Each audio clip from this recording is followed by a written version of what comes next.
In the middle of a quiet science lab, a respected black teacher found herself face to face with the ugliest form of hatred.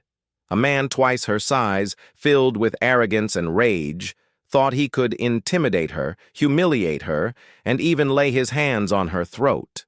What he didn't know was that beneath her calm smile and professional demeanor, she carried a past he could never imagine.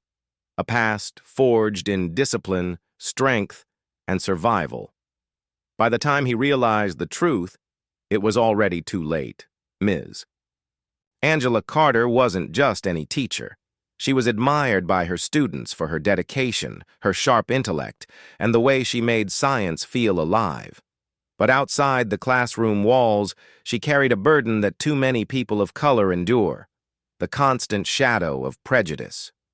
The new semester had just begun, and Angela was assigned to oversee the chemistry lab.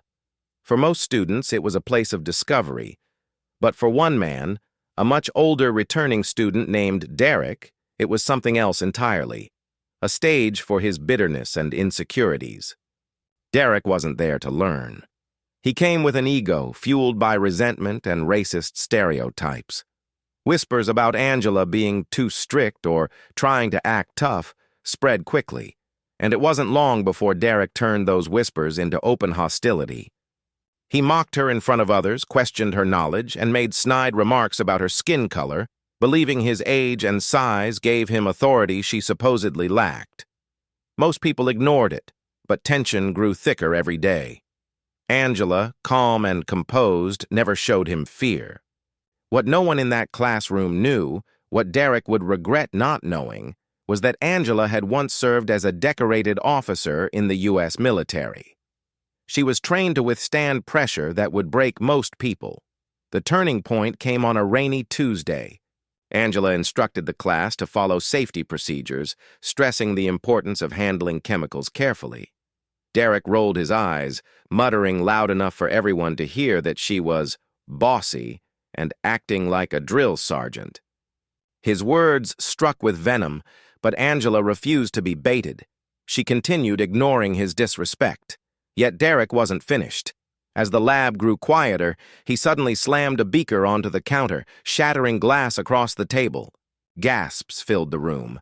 Students froze, eyes darting between Angela and Derek. He leaned forward, sneering, "You don't scare me." In that instant, something inside him snapped. With no warning, Derek reached out, grabbed Angela by the throat, and pushed her back against the lab table. Students screamed. The air reeked of spilled chemicals. The sound of shattering glass echoed like a warning bell. To anyone watching, Angela seemed cornered, helpless. But appearances were deceiving. Her mind sharpened, her instincts kicking in like they had on foreign battlefields years before. The soldier within her wasn't gone. She had simply buried it beneath years of teaching. Angela didn't panic. She didn't scream. Instead, she assessed. His grip was strong but sloppy, full of rage and weakness. Her body knew what to do before her mind even formed the thought.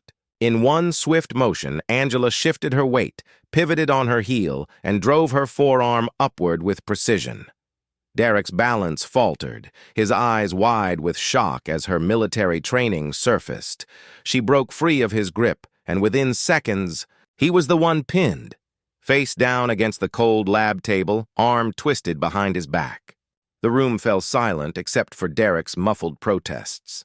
Students stared, their mouths open in disbelief. The man who moments ago thought himself untouchable now looked small, powerless, and humiliated. Angela's voice, steady and commanding, filled the room. She didn't shout. She didn't need to. Her presence demanded respect. Years of discipline and combat training flowed through every word and movement. By the time security arrived, Derek's arrogance had crumbled. The same students who once feared confrontation now saw their teacher in a new light, not just as an educator, but as a protector who refused to be broken by hate. Derek was escorted out of the building, his rebellion ending not with triumph, but with disgrace.